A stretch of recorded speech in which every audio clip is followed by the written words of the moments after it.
Shri Bhagavan The Lord said, I taught this immortal yoga to Vivaswan, the sun god. Vivaswan taught this to his son Manu, who further imparted it to his son Ikshvaku.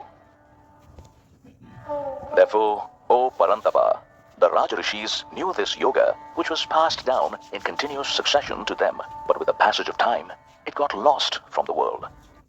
Rajarishis, the royal sages.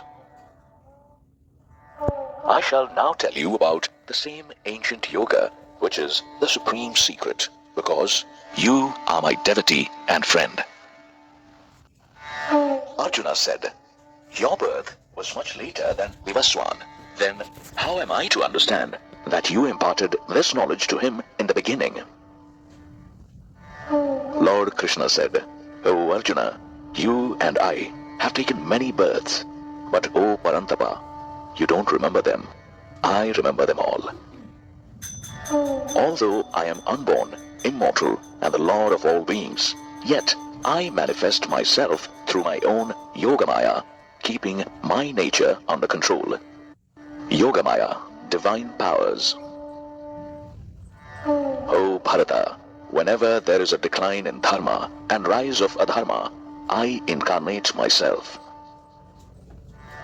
For the protection of the good, the destruction of the evil, and for the establishment of dharma, I take birth in every age. O Arjuna, the one who realizes the divine truth about my birth and action is not born again. He becomes one with me after leaving his body. Thus, he is liberated from the cycle of death and rebirth. Being free from attachment, fear and anger, being absorbed in me, taking refuge in me, and being purified by the penance of wisdom, many have become one with me. O Partha, according to the manner in which people worship me, I respond to them in that very manner. Therefore, all men follow my path in every way. Those who desire success of their actions, they worship the gods because in this world the reward of actions is immediate. The 4 divisions of the human society were created by me according to the natural distribution of qualities and instincts.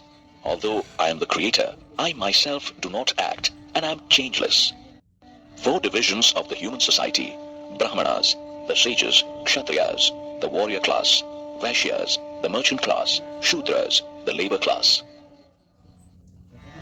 Since I have no craving for the fruit of actions, actions do not bind me. Thus, one who knows me in reality is not bound by actions. Having known this, even the ancient seekers of liberation performed selfless actions. Therefore, you also perform your duties like the ancient ones. Even the wise are confused about what is action and what is inaction. Therefore, I shall tell you the truth about action and inaction, by knowing which you shall be liberated from the bondage. It is necessary to know what is the right action, what is wrong action, and what is inaction, because mysterious are the ways of action. The one who sees inaction in action and action in inaction is wise among men. He is a yogi and doer of all actions. Yogi, one who is established in yoga. The wise men call him a sage, whose actions are completely free from desires and resolutions, and whose actions are purified by the fire of wisdom.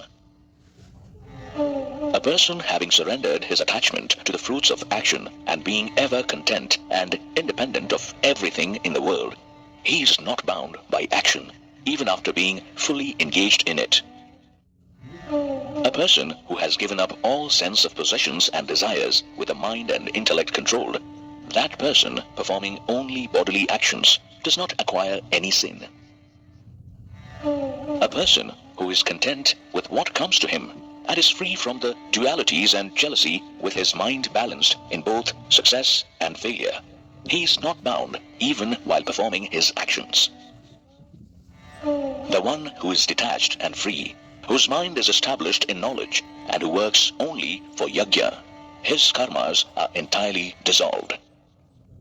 The process of offering and the oblation, both are Brahma. It is offered by Brahma into the fire of Brahma.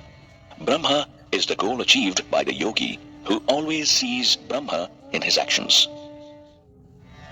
Some yogis do yajna only in the form of worship to the gods, while others offer the self as a sacrifice in the fire of Brahma.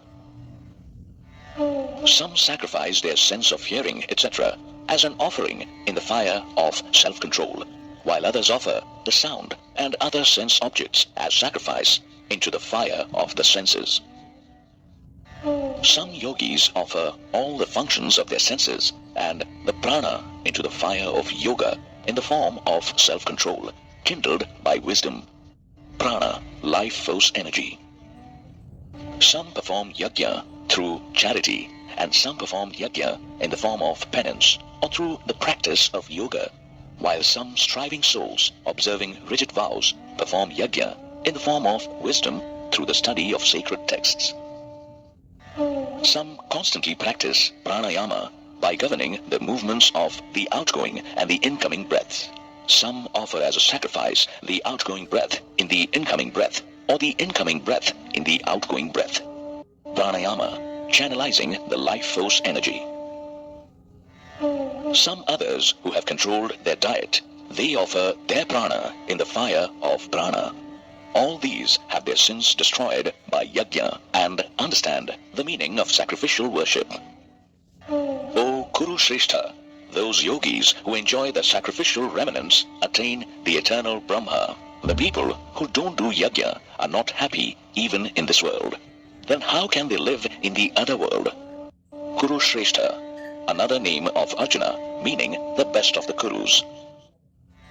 Similarly, many such forms of yajna have been described in detail in the Vedas.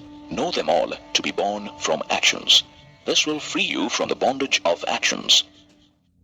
O Parantapa, the yajna of knowledge is superior to material sacrifice because, O Partha, all actions meet their ultimate end in wisdom.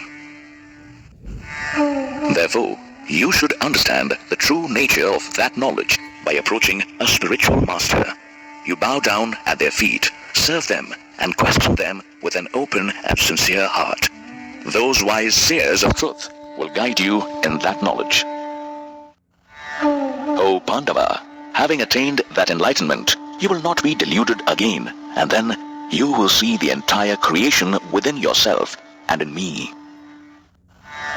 Even if you are the most sinful of all sinners, then also you will cross over the ocean of sins by the boat of knowledge alone. O Arjuna, just as the blazing fire turns fuel into ashes, the fire of knowledge reduces all karma to ashes. There is no purifier as great as knowledge in this world. One who becomes perfect in yoga, he automatically realizes the truth within himself with the passage of time.